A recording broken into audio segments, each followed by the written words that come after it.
Religions and Astral Entities.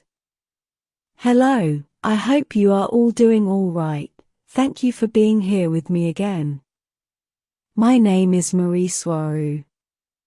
My group and I have always explained how religions were created to serve as an instrument of population control, as a tool to control the greater public's spiritual belief systems, to keep them in a box, and completely under the control of the powers that be.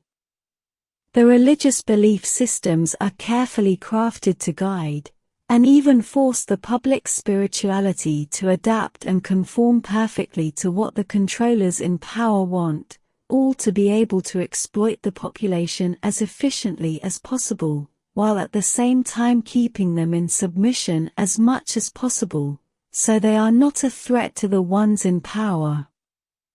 Religion is also said to be some kind of speed limit and fetter for the people, so they cannot find their true spirituality and connection to Source. All religions are based on true facts, which are elegantly deformed or twisted to serve as means to validate the rest of the official religious story. For example, there is a lot of hard evidence that a great flood did happen, yet the reasons for it are twisted at the advantage of the oligarchs in power. And another example of this would be angels and demons, where an angel could be associated with a higher density light being and a demon with a super narcissistic lower astral entity. The meaning, origins, and causes behind all the provable religious things are what has been twisted to fit into a fabricated story, adapted to the population control necessities and requirements of each culture and of each emperor, king or queen in power at the time of the creation of each religion, all written by paid erudites at the service of the crown and other powers at be, such as secret societies.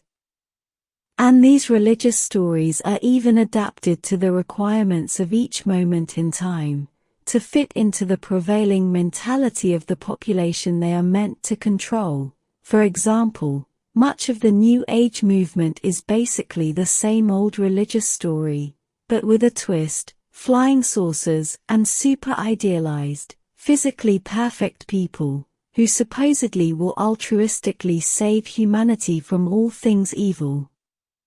But, even though most of the story behind religion is nothing but a fabricated fairy tale, it is still based on a considerable number of true facts, which real causes and nature are also been hidden from the greater population to prevent them from using that knowledge to their advantage, with it perhaps getting closer to escape from the illusory world the controllers have imposed on them as it were a hard reality. But in the end, a lot of the things and events in religions are based on hard facts that can be verifiable, but also can be explained in another way, or ways, which most probably would be closer to the truth. Studying all this, we also find that many things of all kinds in religious sagas have become, or could have become, something quite real, simply because so many people strongly think they are real, with this manifesting it into becoming something egregoriously real, I mean manifested into reality like an egregore, or a tulpa.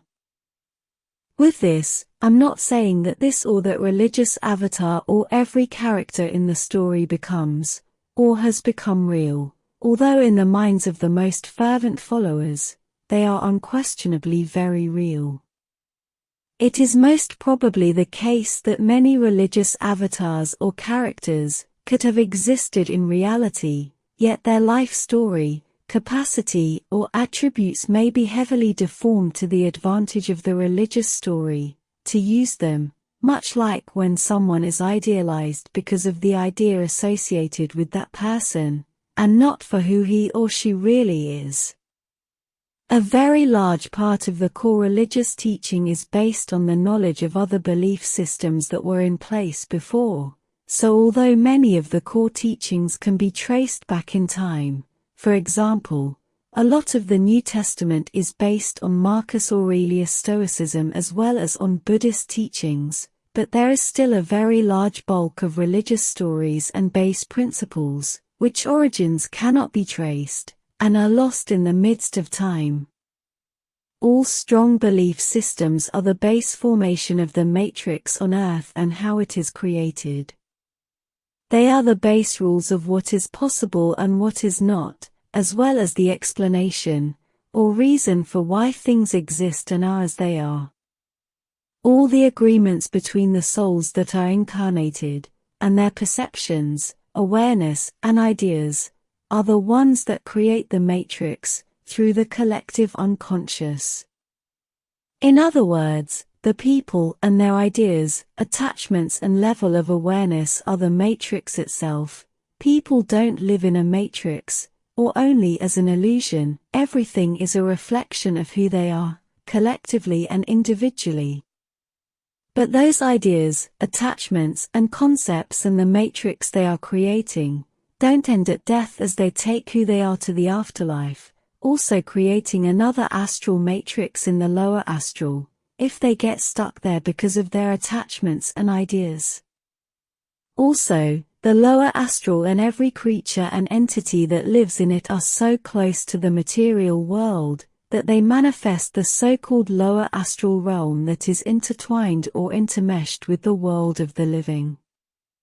Many, or nearly all the ideas that shape and manifest the material world are also shaping the astral planes which are closest to the world of the living, especially the lower astral where most souls get stuck, mostly because many of the entities there were once incarnated into a biological body in the material world, therefore they move, or take with them their belief systems to the lower astral where they now reside. This means that many of the ideas that rule the material world also rule the lower astral. The lower astral can be described as a dark, bad copy of the material world, which is inhabited by innumerable creatures, beings, and entities, of which only some have once inhabited a biological body, while others are exclusive of those realms.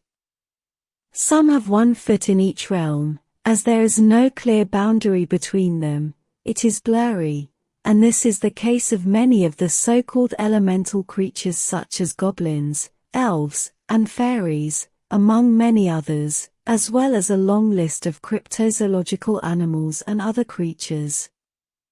The strongest belief systems of the world of the living are translated to the world of the lower astral, where they are also valid, and where they are manifested a lot faster, because the lower astral is a lighter and less dense existential realm, therefore, faster to manifest things in.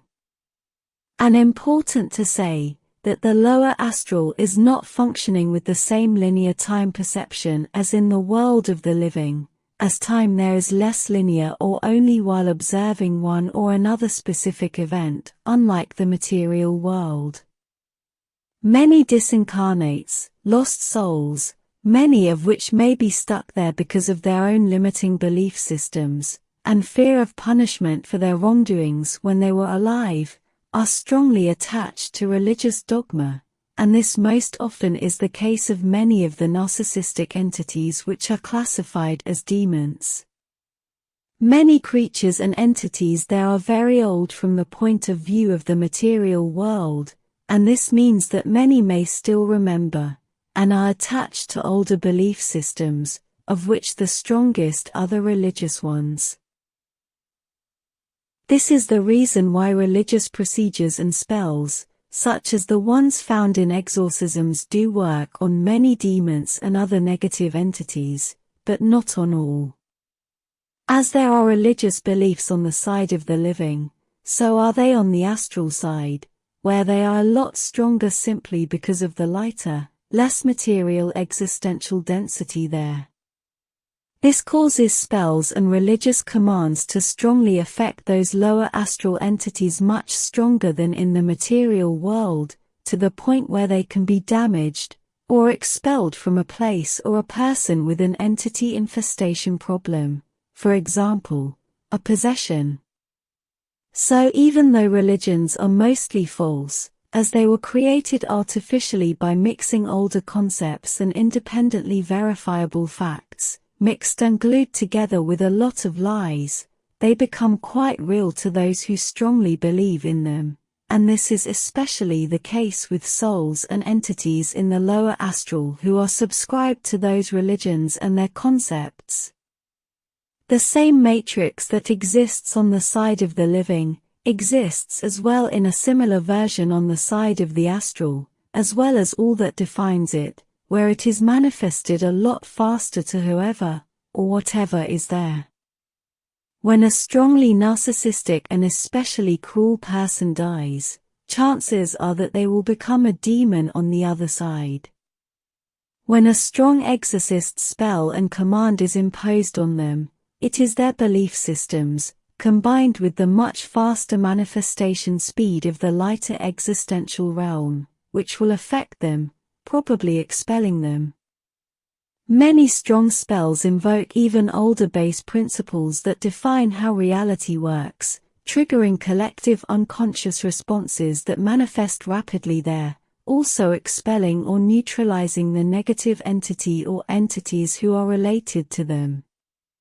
A problem I see nowadays is that in general demonic presence of all kinds are on the rise, and I do connect this to a weakening of the religious belief systems that acted as a regulator before, as if newly created agnostic demons were on the rise, causing older spells and exorcism procedures to have weak effects on them or not work at all, simply because the new demon does not believe in them. Then there is another factor, which is that most of all those lower astral evil entities, if not all of them, do not have a soul as such, so they become a program, or the egregore manifestation of the collective unconscious of the world of the living. With this they react to what has been programmed in them by the matrix itself, and by who ultimately makes all the rules of that matrix, and those are the souls with a true connection to source. As if they reacted to spells just because they were programmed that way, because the people who manifested everything gave them their attributes, including all the reactions they would have when they are exposed to one or another spell.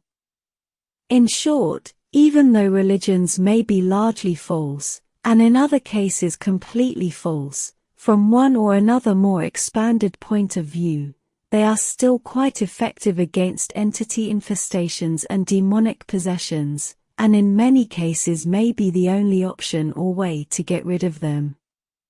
It all boils down to what each side and each individual believes, and how strongly they do so in a complicated energetic dance. I hope I could shed some light on this part of the problem of dealing with things and entities from the lower astral. I'm not claiming this is all the explanation for what is going on, but this is what I see from my point of view, and I share it hoping it is helpful to deal with the nefarious influence from the lower astral. As I have explained before, the material world is under a lot of lower astral interference. Sometimes it has even been ruled by it and by the evil entities which inhabit that dark realm, which is just under human perception. Humans may not always notice it is there, although they are feeling the lower astral's influence every day. They tend to explain everything away, thinking that strange things happen just by chance, or using mundane explanations and logic, that although sound good, they are arriving at wrong conclusions simply because they are not considering all the facts. Thank you for watching my video, and for liking and subscribing for more. And I hope to see you here next time. Take care and stay positive. With much love, your friend, Mari Swaruu.